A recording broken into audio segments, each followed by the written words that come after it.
Before this video starts, I do not support war. I do not support any side. This is for YouTube policy. Hey, what's up guys? We're back with another video. Now today I was originally gonna post some gameplay video between me and my friend, but after thinking it over, nobody's gonna watch that shit. So today I'm gonna give my analysis of the Iran war because if you don't know, they're so close to reaching a deal, and it's possible that the war might go on.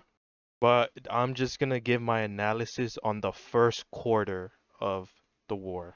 I'm gonna talk about who won. I'm gonna talk about who were the winners, who were the losers. I'm also gonna go over certain strikes, military operations, and all of that good stuff. So don't forget to like and subscribe. And yeah, let's talk about it. So before we begin, I would like to start all the way from the beginning. Well, not all the way to the beginning. That goes all the way back to the Bible, but go back to where the conflict was ramping up. And that was, I don't know if I'm allowed to say this on YouTube, but the conflict was ramping up on 10/7. 10/7. That's all I'm gonna say. So when 10/7 happened, it was big during that time. It was really big. It was all over the news.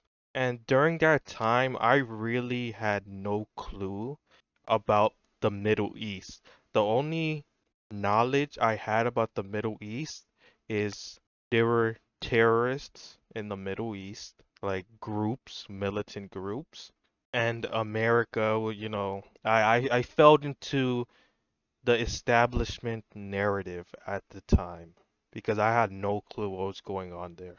So when 10/7 happened, guys, I'm gonna be completely honest with you. I was pro-Israel. I was pro-Israel when it happened because again, I had no clue about the atrocities they were doing. But after a couple of months, when the civilian death toll was rising in Gaza, I'm and listen, I'm ashamed to say this, but my red line, if I remember correctly, was when they reached 19,000 dead. That was my original red line. So before that, I was pro-Israel. I was like, look, they got attacked, and yeah, they have to respond, blah blah blah, some NPC shit. So I remember after a couple of months when the death toll reached 14,000, I started telling to myself, okay, now you're pushing it. You're doing too much, bro.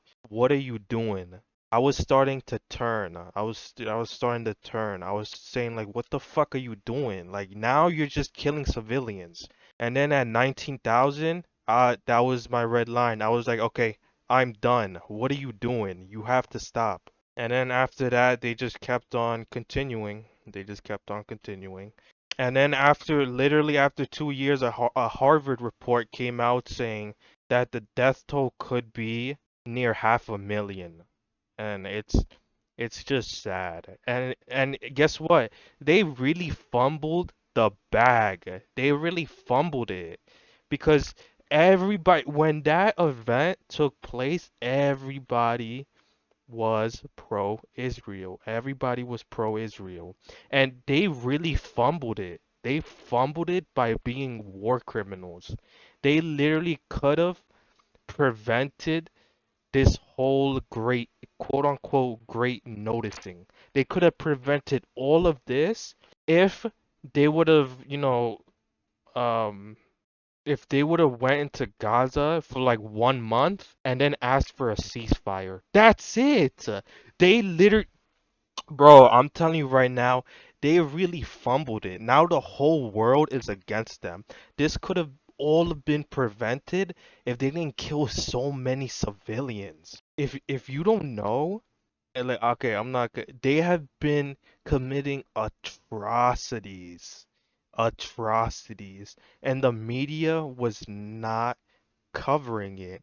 And they literally could have kept on covering it if they weren't so just go to war with them for like a month or two and then stop.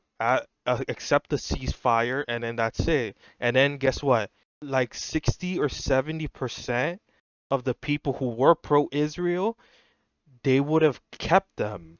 They would have kept them. But no, they decide that they wanted to be bloodthirsty war criminals. And now guess what? Now people have knowledge on their holy books. People now know what they think of other people, of other groups, and they have no one to blame but themselves. All could have been prevented if they just stopped, but they did not stop. Yeah, so anyway, that was my rant in Fortnite. This is my rant in Fortnite, okay? Now let's move on.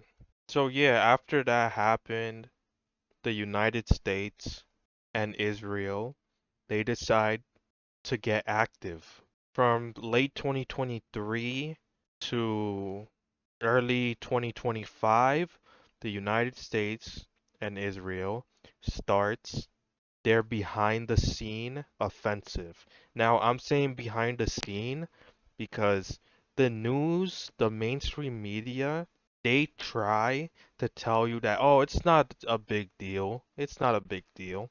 Between those years, the United States were launching airstrikes in Yemen to deal with the Houthis. Israel starts launching ground offensives on Lebanon and airstrikes in Yemen.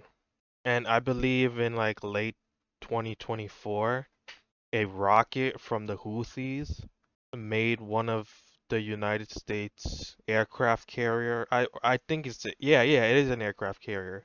They made the aircraft carrier run away from the missile, and I believe like a military jet fell into the ocean because of that. So yeah, if you guys don't know, there was a behind the scene offensive going on in the Middle East. But the mainstream media, they were trying to portray it like it wasn't a big deal. And the reason why they started this military offensive, well, yeah, it was mainly because of response to 10/7. But they were also doing it because they decide they want to take out Iran. Because Iran has been funding these militant group or proxies. Yeah, that's what they call them, proxies. And I forgot to mention, they most likely, not Iran, the other side, they most likely had something to do with the Assad regime falling. So yeah, I'd count that as a military operation as well. So you guys probably got pigeonholed, but during late 2024, when Biden was still president, Iran, well, hold on. Yeah, let me go back to early to mid 2024. Iran said that they're going to respond during early to mid 2024. This was in response to the genocide happening in Gaza. Now, a couple months go by, and a lot of people online were getting mad and angry. They were calling Iran weak. And guys, I understand that you guys probably don't remember because this got pigeonholed. This got pigeonholed to fuck if you guys don't remember. But everybody was calling Iran weak. They weren't going to respond, blah, blah, blah.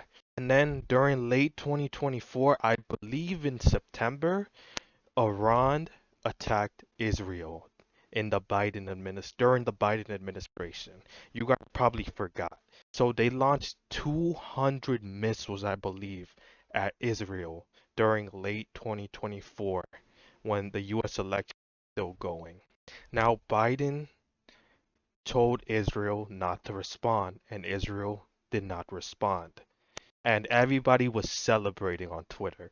Everybody was like, "Yo, they finally Iran did something." This is quotations. This is quotation, okay? For YouTube's sake, I'm just quoting what other people are saying. So people were like, "Finally, Iran did something." Okay, now that 2024 is out of the way, let's get to the juicy part. So, 2025, Trump gets elected and he starts negotiating with Iran for their uranium. And listen, this video is long as it is, so let's get straight to the point. So as Trump is negotiating with Iran, Israel launches strikes on Iran. Now, in my opinion, I think Trump knew about this. They planned it. So Israel started striking on Iran, and on the online space was blowing up. Now this is full on war. So then Iran responds. And of course you have a lot of these corrupt politicians saying pray for Israel, even though they fucking genocided and ethnically cleansed Gaza. But okay, buddy. Yeah. So then Iran and Israel, they start trading missiles. And the shocking part is Israel had Mossad agents in Iran when that was happening. So according to reports, there were Mossad agents in Iran infiltrating and they were destroying missile defense systems, and it was crazy.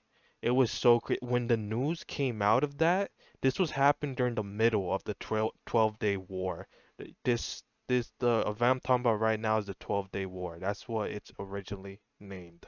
And I'm not gonna lie, I thought this was it for Iran. I thought this was it because the news report was making it seem that way because there were spies destroying their missile systems. So a couple days go by and they're both, shooting missiles at each other. Now, obviously, the online space is gonna support Iran over Israel. Now, around the seventh or eighth day, the Prime Minister of Israel starts asking the US for help. Or I don't remember his wording on this, but he was basically telling the United States join the war. And the United States, they just said they were gonna defend.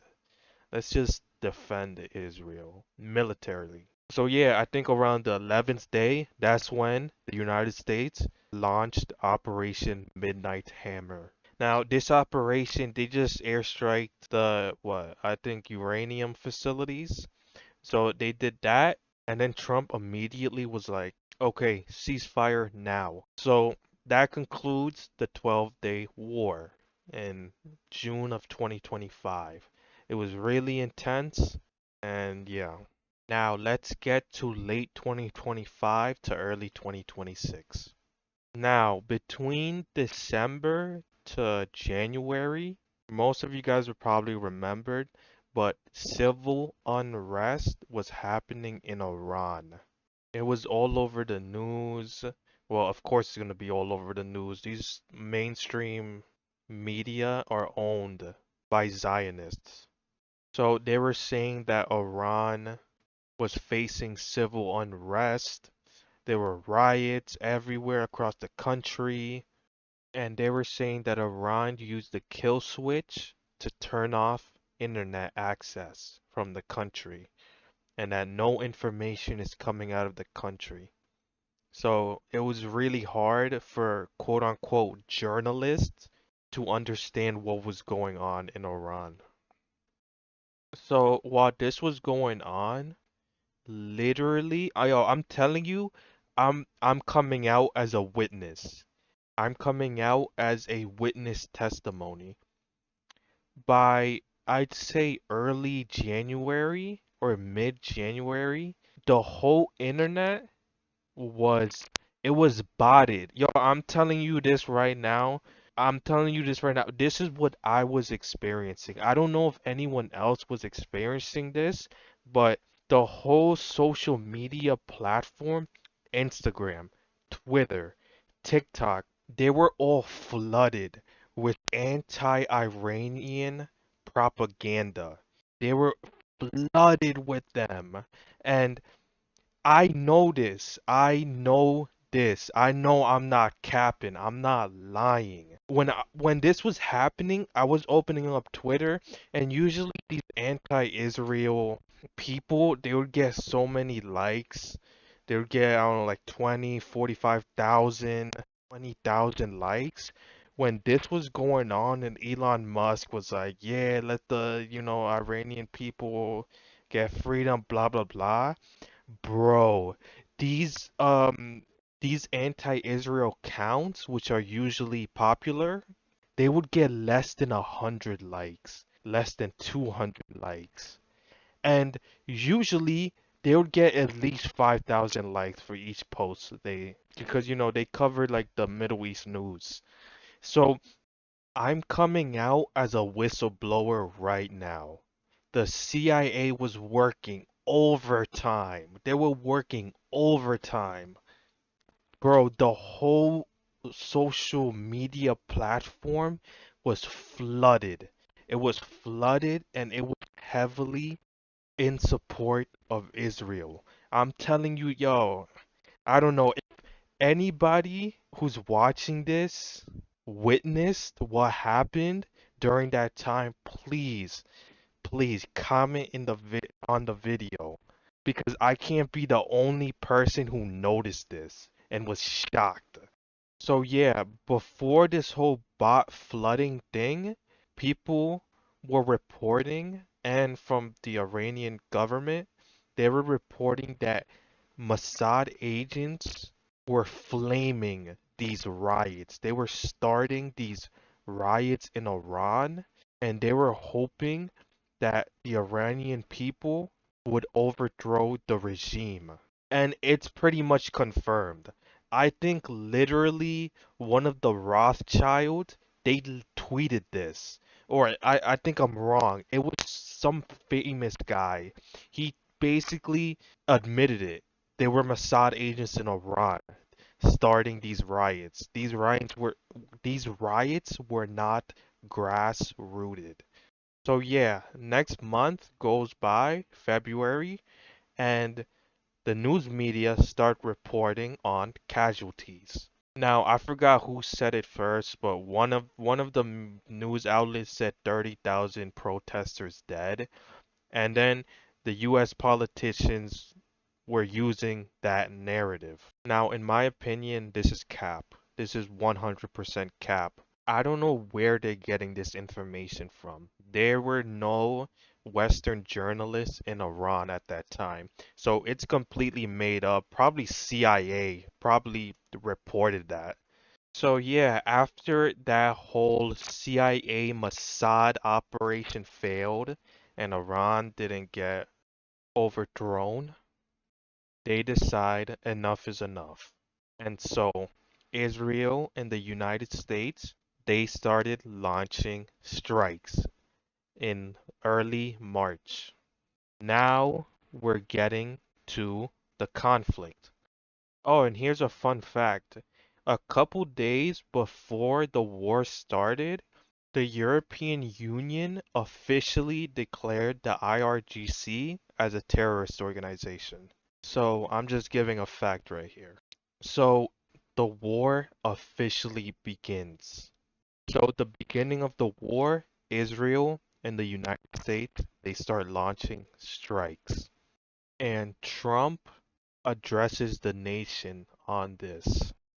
So right after the strike, Iran starts crashing out. And I mean literally. Iran goes full crash out mode. They start launching missiles at every US base in the Middle East. That includes Kuwait, the UAE, etc. And it was crazy. The whole Middle East was in chaos. Hundreds, possibly thousands of missiles was raining down on every country in the Middle East. It was insane, full chaos. Iranian proxies were going off. Every Iranian militant group allies started helping Iran. And yo, it was crazy, insane. It's like Iran flipped the kill switch, just like how they flipped the kill switch on the internet. Everyone online was going crazy. A lot of people was criticizing. Trump and Israel saying they plunged the whole continent into chaos. And yeah, the first couple of days, it was missile fires everywhere, everywhere. Now, I believe in the fourth day, the United States and Israel got their first W. They eliminate the supreme leader. And then after that, they start targeting police stations. And even Trump tweeted that now that they're targeting police stations and other military targets, he then tells the Iranian people to overthrow Iran. Now, this fails for a variety of reasons, but the main reason is that the United States fucked up. They I don't know if it's intentional or not. They say it's a mistake, but I don't know. The United States struck I think elementary school or some school place, and around 150 children died. Now, usually we call that a war crime, but as you know, the West, it's just hypocrisy. They will call other people war criminals, but then when they do a war crime, oh, it's a mistake. So yeah, it's really fucked up. So that's one of the reasons why the Iranian people didn't revolt. Another reason is because, well, the Iranian people, they know what's happening. It's just a repeat of the Iraq War. The West, they're just gonna come in, destroy the whole country. They're gonna destroy all the infrastructure and everything. And the Iranian people, they're gonna have nothing left. So of course the Iranian people are not gonna revolt. They're actually gonna unite. This is what they don't understand. So you bomb a country into oblivion, and then you just tell the people, okay, we're here to save you. Like, no, that's not how it works. And then these Zionists, these right wing quote unquote people, they have the audacity to say, why don't you go back to your country? Like, you bombed their country, bro. Of course they're gonna come here because you bombed the fuck out of them. And then they wanna fucking cry about it. Now look, I probably shouldn't say this, but I lean conservative, and these people, they're really evil. They're really evil. How can you think like that? You bomb a country, the people in that country moves because they want a better life, and then these pieces of shit, they start crying like a bunch of bitches that they're here. It makes no sense. It makes no sense. And some of these people claim they're Christian. You are not Christian. You make us look bad. You're the reason why I'm pro-Palestine, and we don't associate with you. So yeah, after that, Iran officially closes the Strait of Hormuz. And listen, man, Iran puts the whole global economy in a chokehold. This was their ace in the hole. Now, it took a couple of days, but people started feeling it. And around the same time, Iran just started whooping. They started whooping, bro.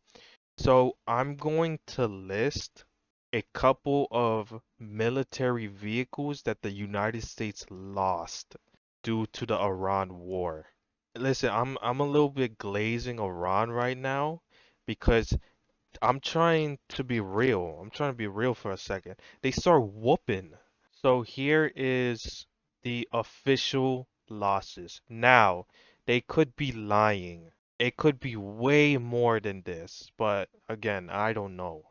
So the official losses are three F-15s, which are like $309 million each, which is crazy. We have like two big ass cargo planes or armed cargo planes. We got one cargo helicopter, a couple more jets with different names. We have more we have more cargo planes, 4 helicopters like buzzards from GTA, and we have like 28 UAVs. And this is crazy. This is so crazy. We're a superpower. And not to mention that Iran uses cheap drones and missiles. So the United States and Israel are intercepting those cheap drones and missiles with expensive anti-air. Imagine that. That is a good strategy right there. Using $30,000 drones and missiles to take out expensive anti-air supplies that cost millions for each rocket, that's absolutely crazy. This proves that anyone who is, blinded, who still watch mainstream slop, that Iran is not a third world. Well, technically, yeah, they pretty much are. However, they have a proper military. It's crazy how some people believe that Iran is still in the Stone Ages. Maybe I'm dragging it, but people thought it was a really poor country when honestly it's not. They have a good military, or yeah, a good military. Not the best, but a good military. They actually have an air force, a navy, and I'd say the strongest thing about their military is their ground forces. So I believe, yeah, so they have over 200,000 IRGC members in Iran. And Iran is a big country. This isn't like Iraq. Iran is 3 times the size with 90 million people. Now, even though they have a weaker military, their ground forces are insane. So the United States, they have air superiority, but Iran has the forces, the ground forces and the home advantage. So after like a month or so, Iran's navy is completely gone. The United States destroyed their whole navy, which is a W for the United States. However, the United States and Israel, they're not there to just bomb. They want to take out the regime. But, just like history, you don't take out a regime by just airstrikes. You see, here's the thing that people don't know. That's not gonna work. Airstrikes will not work. You need ground forces in order to take out the regime. See, they thought, okay, well, we're gonna airstrike the military targets, and that gives the Iranian people free range to overthrow the regime. But it didn't turn out that way because the Iranian people, they know it's just gonna be a repeat of Iraq, millions dead. Well, Iraq is not millions, but you know what I mean. And then after that, the global economy takes a hit, and now Trump is asking for a ceasefire. Now, with all that being said, who do I think is the winner and the loser of all of this? Well, the losers are obviously Israel and the United States. And the reason why they're losers is because their whole plan was to take out the regime and they failed. Instead of taking out the regime, they united the Iranian people and they killed the moderate supreme leader. Now, he's not a moderate, like, but his son is more radical. So, yeah, big L. That's a big L. And not to mention, I don't remember. I think 12 US soldiers died from nearby military bases because Iran was shooting missiles. So, yeah, overall, just an L. And the winner here is Iran because they didn't get taken out.